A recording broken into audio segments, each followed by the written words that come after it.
speak for them is Cameron Scott Boehning. He is the son of Dan and Sheila Boehning and plans to attend Taylor University to study communications with a minor in Spanish. He will also be playing tennis for Taylor University.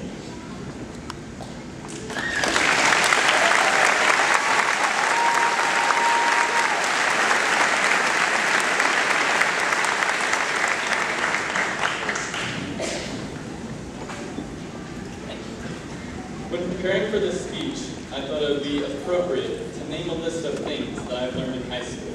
A list that, without high school, I would have never been able to learn. Such as, if the school burns down, you do not have to make up the school days.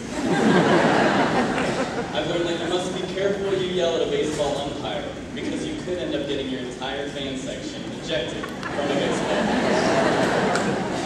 I've learned that opponents do not like it when they look at their baseball or softball schedule and they see New Palestine up on the list. Congratulations, baseball and softball teams.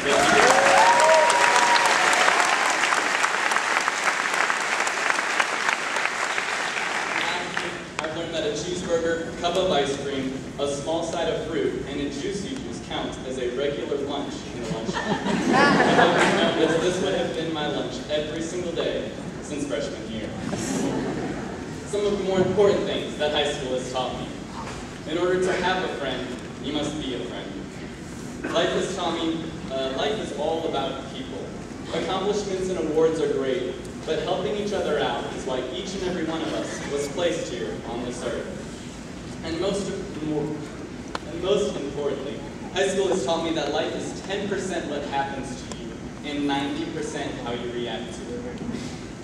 No one in this room is able to control the cards they've been dealt. But in the game of life, it's not the cards we've been dealt, but how we use those events and situations in our lives to make ourselves a better person, along with improving the lives of each and every person we come in contact with. In our 4 years here at New Palestine High School, many unbelievable events have occurred.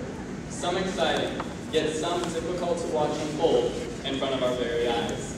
Natural disasters such as Hurricane Katrina, the tornadoes in Kansas, and earthquakes in both Chile and Haiti show us the extreme devastation this world can bring.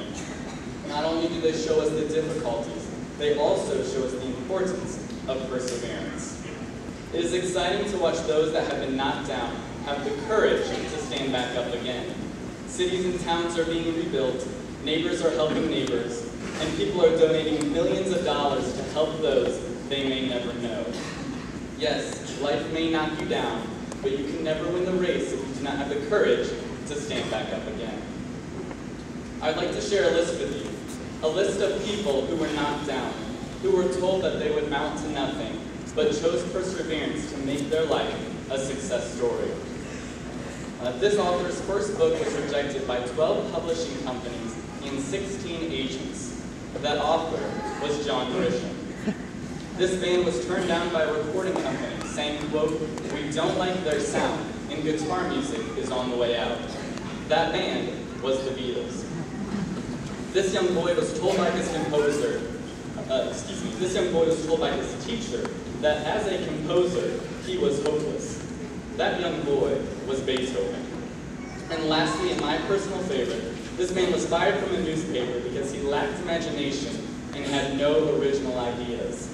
That man was Walt Disney. My question to you today is not how you will respond when things are going well, but how you will respond when all hope is crashing down. When you are the pilot of Flight 1549 with 150 panicking passengers on board as you fly powerless straight into the Hudson River. Do you panic, or are you cool under cabin pressure? Ladies and gentlemen sitting here today, your accomplishment today is great, but it is of no value if you do not have the desire and ability to stand firm amongst great pressure. It is of no value if you cannot stand up after you have been knocked down. Each and every one of you have the potential to do great things. Today is a strong step forward, but I encourage you to not stop here, but to continue to learn, continue to grow, and continue to make the world a better place than what we inherited. I'd like to thank our teachers, administrators, coaches, support staff, and parents for molding us into the people we've become today. I can sincerely say we could not have done it without you. And lastly, class of 2010, I say thanks for the memories, thanks for the laughs, and may God bless each and every one of you, wherever life may lead you. Congratulations, class of 2010.